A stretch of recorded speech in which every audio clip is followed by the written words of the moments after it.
Salut les amis, je pense que vous portez bien. C'est la suite de notre cours de système d'information géographique. Maintenant, c'est le chapitre 3 qui concerne l'acquisition de données géospatiales. Dans ce chapitre, nous allons voir comment se fait l'acquisition de données géospatiales et comment c'est un élément fondamental du système d'information géographique et de comprendre diverses techniques de collecte des sources de données et des processus de traitement. Comprendre ces aspects permet d'obtenir des données fiables et de qualité pour les analyses géographiques. Commençons premièrement par la technique de collecte de données. La première technique est la télédétection, qui est une technique qui consiste à collecter des données à distance, généralement à partir des satellites ou des avions, pour permettre d'acquérir des images de grande étendue de territoire sans contact direct. L'application de la télédétection est utilisée pour la cartographie, le suivi de l'évaluation et l'agriculture de précision, ainsi que dans les études de catastrophes naturelles. Les types de capteurs, nous avons les capteurs passifs, comme les caméras optiques, qui mesurent la lumière réfléchie, ainsi que le deuxième type de capteur, nous avons les capteurs passifs, actifs, comme les radars, qui émettent eux-mêmes des signaux et analysent leurs retours. Le deuxième type de technique de collecte de données, nous avons les GPS, qui sont des systèmes de navigation par satellite qui fournissent des informations précises sur la position géographique d'un point sur la surface terrestre. Il est utilisé essentiellement pour la collecte de données de terrain, notamment pour collecter les points d'intérêt, cartographier les infrastructures ou suivre les déplacements. Concernant la précision des récepteurs de GPS modernes peuvent atteindre des précisions de quelques centimètres grâce à des techniques comme le DGPS, ou bien différents sur le GPS, et les réseaux de stations de référence.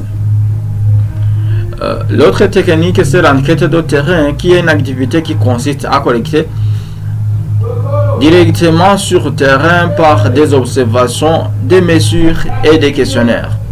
La méthode inclut l'utilisation de formulaires papier ou numériques, des tablettes et des dispositifs GPS pour documenter l'emplacement et les caractéristiques des objets. Concernant l'application, ils sont utilisés pour valider les données collectées,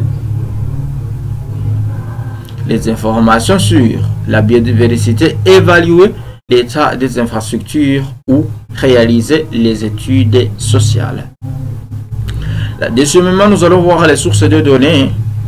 La première source, ce sont les données, les bases de données publiques, comme les données gouvernementales qui sont souvent disponibles en libre accès, incluant les données topographiques, les cartes cadastrales, des données démographiques et environnementales, comme par exemple l'IGN en France, le USGS aux États-Unis, ainsi que l'IGEBU au Burundi, Institut géographique du Burundi.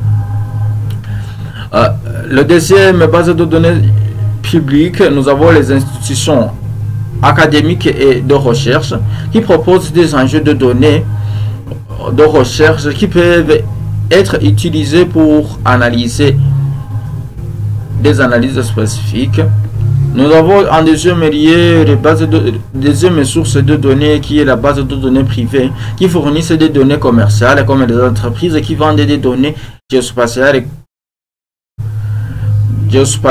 par exemple des images satellitaires, GeoIQ, Planet Labs ou des fichiers de cartographie commerciale comme HIA ou bien TomTom.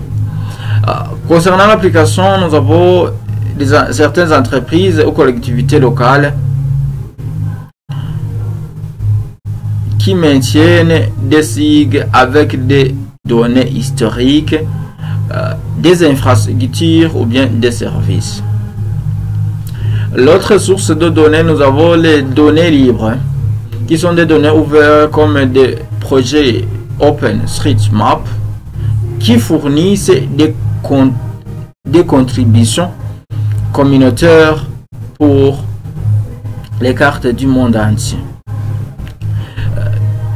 L'autre source de données, nous avons les initiatives gouvernementales et ONG comme données libres, qui sont de nombreuses entités qui mettent à disposition des données en ligne pour promouvoir la transparence et la participation citoyenne comme des portails de données ouverts.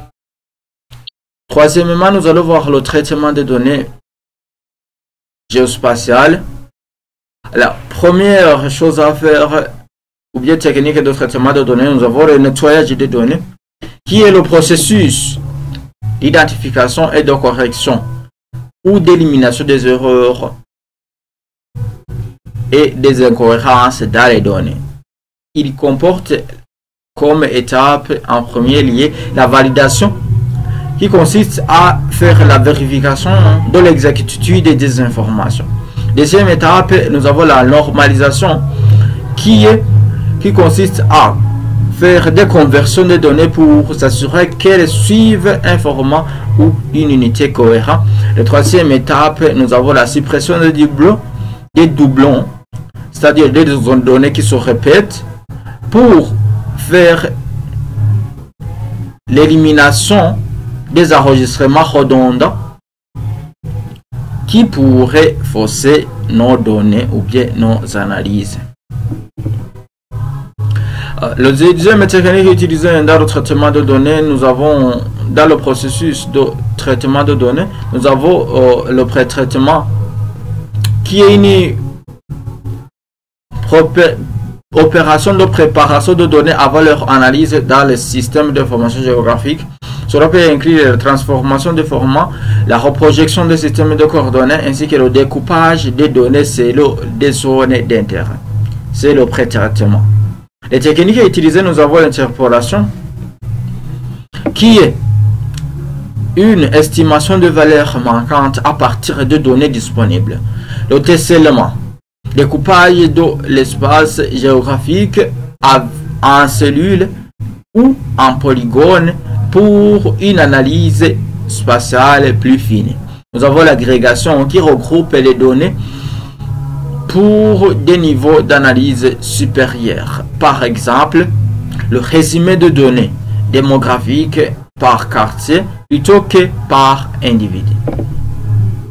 En conclusion, l'acquisition de données géospatiales est un processus complexe qui nécessite une compréhension des techniques de collecte, des sources de données disponibles et des étapes de traitement nécessaires pour garantir la qualité et la fiabilité des données.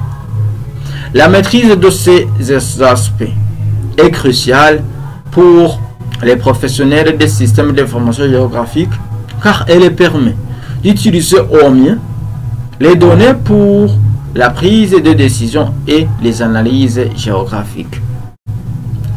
Voilà, c'est la fin du deuxième chapitre. Je pense que ça vous a plu. Alors, vous êtes les bienvenus dans la vidéo suivante où nous allons voir le système de référence et de projection cartographique dans le chapitre 4. Je vous remercie. À bientôt.